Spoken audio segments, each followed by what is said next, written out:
Welcome back to the Professor's Lab. I'm Professor V, and this is round 1 of the League Challenge that happened at Die Hard Games on April 18th, 2024. If you didn't know, Die Hard League happens every Thursday at 6 p.m. Central, featuring casual and tournament play of whatever format anyone wants, really. More info in the description. Twilight Masquerade pre-releases start Thursday, May 16th, or they continue on Thursday, May 16th, 6 p.m., and Saturday, May 18th at 1 p.m. League Cup, Saturday, May 18th at 11 a.m. League Challenge, Thursday, May 23rd at 6 p.m., and GLC Gym Leader Challenge, Thursday, May 30th at 6 p.m. All Central Time, all at Die Hard Games, and check out Pokemon's event locator for premier events at the shop, such as League Challenges, League Cups, and pre-releases.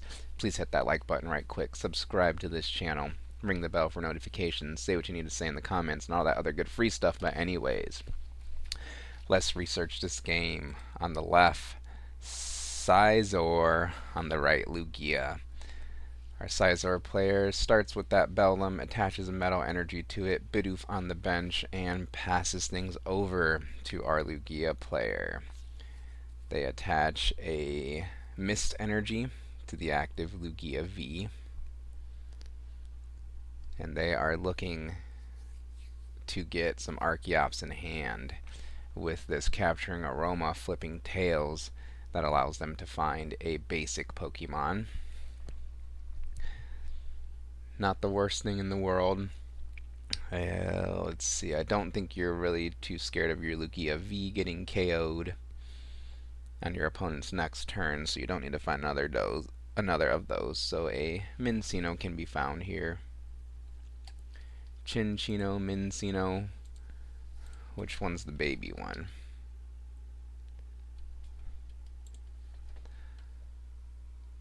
Yep, Minccino is the baby. That is found and put onto the bench, I'm sure.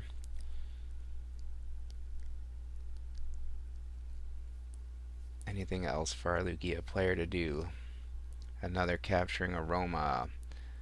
Other Pokemon search cards. You want to get a couple of Archeops in hand along with an Ultra Ball to be able to discard those two Archeops to be summoning starred into play whenever Lugia V-Star arrives on the scene. It looks like we're going with a Read the Wind here to discard a card from hand and draw 3 cards. Not too bad. 1 Archeops in the discard pile. Things are looking alright for our Lugia player as our Scizor player evolves that active Beldum into the Metang and plays an Iono. Both players shuffle their hand, put those cards at the bottom of their deck, and then draw cards from the top equal to their remaining prize cards. Both players will get 6 cards in this case. And we want to see some Scyther come down onto the bench. Some more Beldum. Instead, an energy is attached to the active Metang. Bibarel is evolved on the bench. Can we use that Industrious Incisors ability? Yes, we can for 1 card. Full Metal Lab is the top deck. It's put into play, reducing the attack damage to metal Pokemon by 30, and a Metal Maker is fired off here. Metal Maker allows you to look at the top 4 cards of your deck, attach any metal energy you find there to your Pokemon in any way you like, then shuffle the remaining cards and put them at the bottom of your deck. 0 metal energy accelerated here. Metang cannot even swing as its attack costs 3 energy, so things are passed back over to our Lugia player. They put another Minccino down onto the bench and play this Jacques supporter. That's how you can get a Lugia V-Star and another Archeops. Jacques allows you to search for 2 evolution Pokemon, of course. Oh, actually going to go for the Cinccino. So is that telegraphing the other Archeops is already in hand, along with a way to discard it? We'll see. Lugia V-Star, of course, has the Summoning Star V-Star ability. When you flip that V-Star marker, that allows you to move from the discard pile onto the bench up to 2 normal type Pokemon. That's how you cheat those Archeops into play. Lugia V-Star evolving, Cinccino evolving, Ultra Ball being played here now.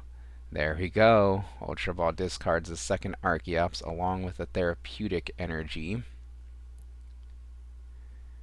That gets the 2 Archeops in the discard pile. Of course, the deck is still searched here. Let's see, another Cinccino could be good. I think that one that was put onto the bench, or was just put onto the bench this turn. So, yep, it cannot evolve this turn, but you still grab something, I believe, off of the Ultra Ball. So you've got the stage 1 for next turn. And now I think we see Summoning Star, Accelerate Energy, and KO on the opposing Metang, leaving only a Bibarel in play for the opponent. Let's see if our Lugia player has anything else they want to do from their hand this turn. Oh, going for that Summoning Star V-Star power ability, bringing those Archeops into play from the discard pile. 2 of them, each with the Primal Turbo ability. Primal Turbo allows you to search your deck for up to 2 special energy cards and attach them to one of your Pokemon. And you could do that twice if you have 2 Archeops. One of the most powerful abilities in the Pokemon trading card game. As a couple of energy are accelerated onto the active Pokemon and 2 onto that Cinccino. Setting up the threats here. Of course, the double turbo energy reduces the Pokemon's attacks it's attached to by 20. So Lugia's Tempest Dive, whatever its attack is called, normally does 220 damage, but with the double turbo energy attached, it would do 200 damage, but a gift energy joining that double turbo as well, along with the mist powering up the attack, more than enough to take the KO on the opposing 100 HP Metang. The stadium is also discarded there thanks to the effect of Lugia's attack, and play resumes over on Bibarel's side. Bibarel promoted to the active spot. Bidoof put onto the bench. Switching into that Bidoof, making it the new active Pokemon. And Professor's Research being played. Discarding the hand, drawing 7 fresh new cards. Double Scyther found and put onto the bench. Here is the main attacker of the deck, getting an Assault Vest, I believe, attached to it as well. And a Super Rod is played after that. That allows the player to shuffle back into the deck up to 3 of any combination of Pokemon and basic energy, or basic energy. Wasn't sure what the grabs were there, but some energy or some resources cycled back into the deck here thanks to Super Rod. Looks like our Lugia player forgot to take a prize last turn, so just gonna grab that prize here as they have to. And Bibarel uses Industrious Incisors to draw up to 5 cards in hand. Another Scyther found and put onto the bench here. And things are passed back over to our Lugia player. They evolve into that Cinccino on the bench. Snorlax is put onto the bench too. A great single prize attacker, along with the Cinccino in the deck here. And it looks like we are Primal Turboing now. Accelerating a gift energy and a mist energy onto the other Cinccino on the bench.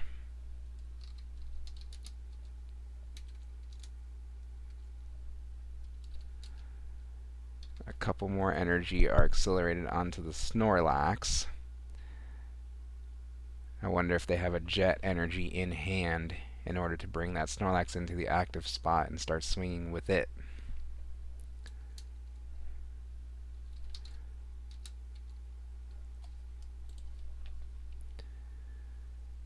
Alright, we have a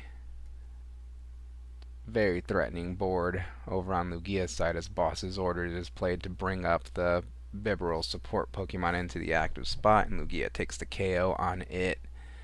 Scyther's promoted into the active spot, and play resumes over on its side. Metal Energy attached to the vested up. Now Scizor EX, and Morty's Conviction being played to discard a card and then draw cards for how many Pokemon your opponent have on the bench or benched Pokemon. I'm not exactly sure, but we'll just keep rolling with things here. That supporter allows that player to draw a bunch of cards. And let's see what they can muster up.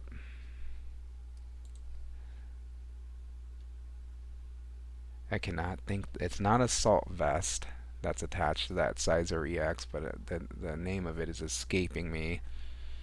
I'll look it up if it becomes relevant, but for now an Ultra Ball is played, discarding a couple cards to search the deck for a Pokemon. A Beldum, potentially, maybe another Scizor, but actually going to go for these, replacing the support Pokemon that was KO'd on the last turn. Bibarel was found and evolved on the bench. Now we can keep drawing cards with Industrious Incisors.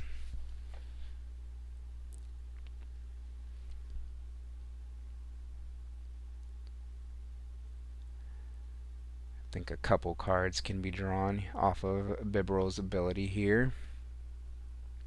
And a Nest Ball is found and played. That player now looking through their deck for a basic Pokemon to add to the bench. Another Beldum if it's in there. Maybe it's not in there and they go for the fourth Scyther.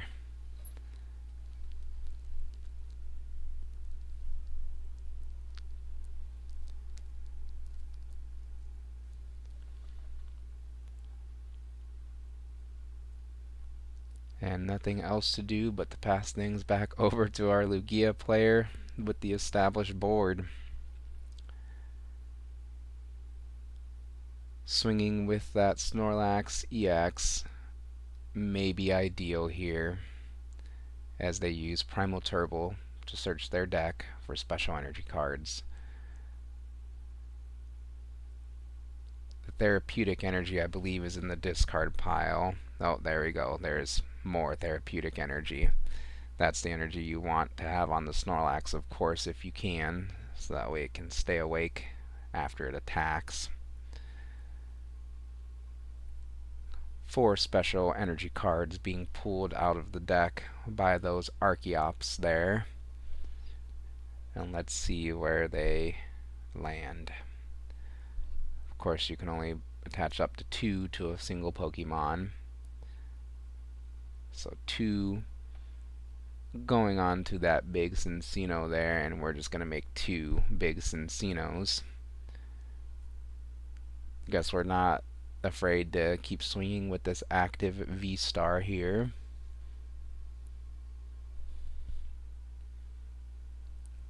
Though it's optimal to take a 1-prize knockout with the 1-prizer, I mean, I don't think it really matters at this point, as Boss's Orders is played to bring up that Bibarel once more and send it to the discard pile again.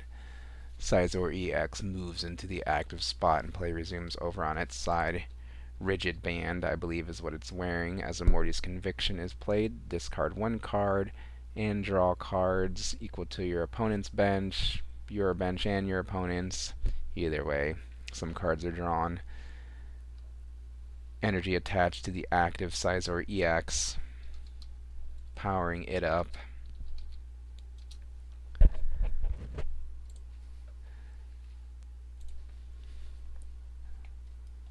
Scizor EX has that Still Wing attack and Crossbreaker attack. Still Wing 70 damage during your opponent's next turn. This Pokemon takes 50 less damage. That's its first attack. Palpad is played here to cycle a couple supporters back into the deck. Morty's Conviction and Iono, I believe. Scizor EX has the second attack, Crossbreaker, 120 times. Discard up to 2 Metal Energy from this Pokemon. This attack does 120 for each card you discarded in this way. Maxing out at 240, that Scizor EX. But it's definitely tanky with that rigid band it's wearing. The Stage 1 Pokemon this card is attached to takes 30 less damage from attacks from your opponent's Pokemon. Along with the Full Metal Lab, minus 60 potentially per turn. And I think the Scizor EX is going to just use its first attack, Steel Wing, for 70 damage. Yep. And during your opponent's next turn, it takes 50 less damage, so minus 80 effectively with the rigid band. As play resumes over on Lugia's side, you would think they would have enough energy to power up Cinccino's special roll 70 times the amount of special energy cards attached to it. And that could probably still just blow up the Scizor EX even with the minus 80 damage reduction, but it just depends on how much energy is in deck. There's definitely a lot on the board.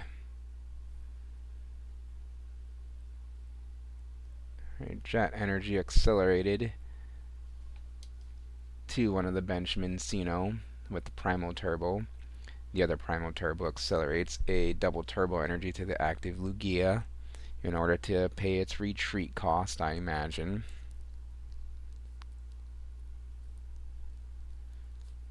And I'm guessing that Cinccino does have enough energy attached to go through the damage reduction. I'll trust the players here. Special roll for enough damage to take the KO on the protected Scizor EX. Scyther takes its place in the active spot and play resumes over on its side, with our Lugia player having only one prize card to take in this late game.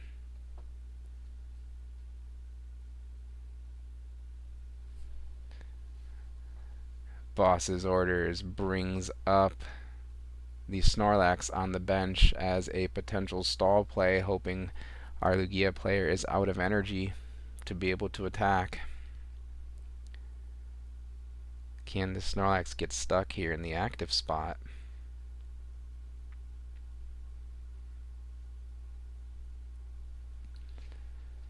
As our Lugia player draws per turn here, looking for an energy card. Any energy card will do.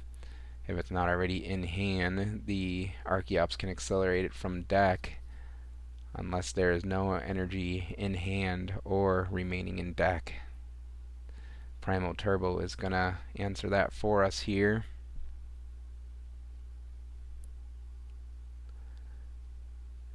No, I think if it was in deck, it gets slammed instantly. So has our Scyther player found a way here? Professor's Research being played by the Lugia player to discard the hand and draw 7 new cards after shuffling, after the search, of course. Snorlax, I believe, has a 4 retreat cost. I don't think it's 3. I think it's more than 3. Let's see what this Professor's Research is looking for our Lugia player here.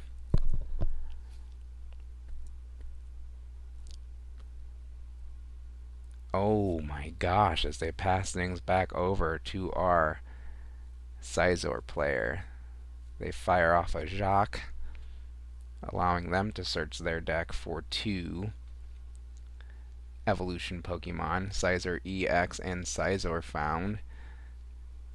I believe that Scizor is from non-EX Scizor is from Obsidian Flames. It's mainly there for its punishing Scissors attack. 10 plus, this attack does 50 more damage for each of your opponent's Pokemon that have an ability. Scizor EX and Scizor Evolve. Energy Retrieval, bringing back 2 Metal Energy cards from the discard pile to our player's hand as they attach one of them to the active Scizor EX.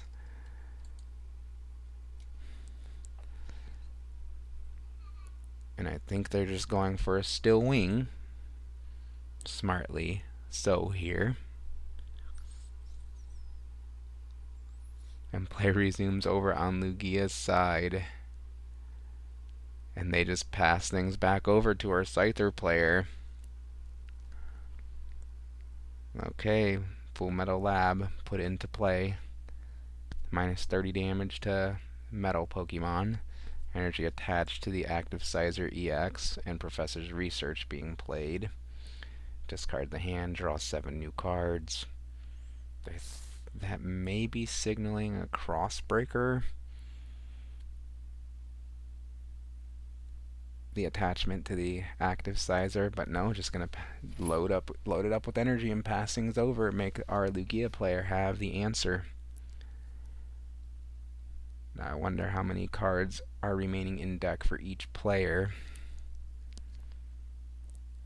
Ultra Ball is played, discarding that couple of useless cards to search the deck, and really just thinning the cards out of the deck. Out of the hand, out of the deck, out of play. I wonder what our Lugia's player strategy is here as they pass things over to our Scyther player. It looks like the comeback of the tournament may be happening in this recorded round 1. Nest Ball is not going to find a target for our Scizor player here. And I think they just need to keep their deck bigger than their opponent's deck. So the opponent will deck out first if they can't move the Snorlax from the active spot. I don't think the Scizor player will go for a KO on the Snorlax or bring anything else up. They seem to be pretty locked into this stalling strategy. As Arven is played to search the deck for another Rigid Band. Stage 1 this is attached to takes 30 less damage from attacks from your opponent's Pokemon and put onto the active Scizor EX. We have the Lab, we have the Band. We could have more protection from the first attack, but we do not do that to knock out the stranded Snorlax in play. Okay, capturing a Romar. Lugia players just making their way through the deck. Tails is flipped there, so a basic Pokemon can be found, just thinned out of the deck, or really just the deck looked at. Now our Lugia player could have some Iono remaining, as a Lumineon is found off of that Ultra Ball. And Iono could replenish the deck size, but you can only do that so many times. You also replenish your opponent's deck as things are passed back over to them. Our Scizor player, nothing else really to do but not play too many cards. Alright, they play an Iono, so that's going to give our Lugia player some more turns here. But does it matter at this point? Have they locked up the game? Your opponent has shown that they virtually have nothing.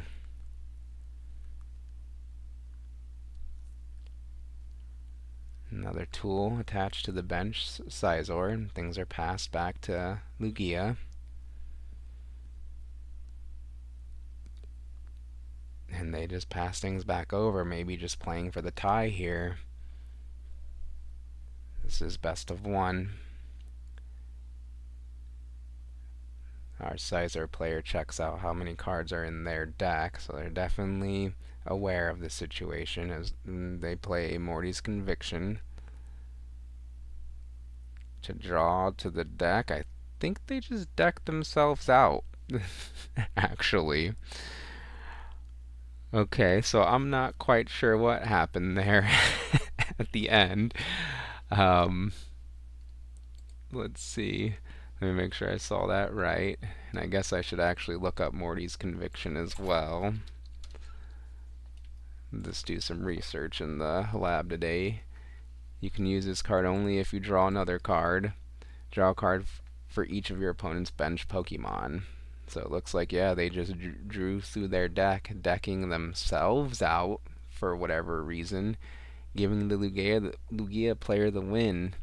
I think the Scizor player had it locked up there, but maybe we'll never know. If you guys know, let me know in the comments. What'd you think of this video in the commentary? Please let me know in the comments. Like this video, subscribe to this channel. Thank you for watching, and I'll see you next time in the Professor's Lab.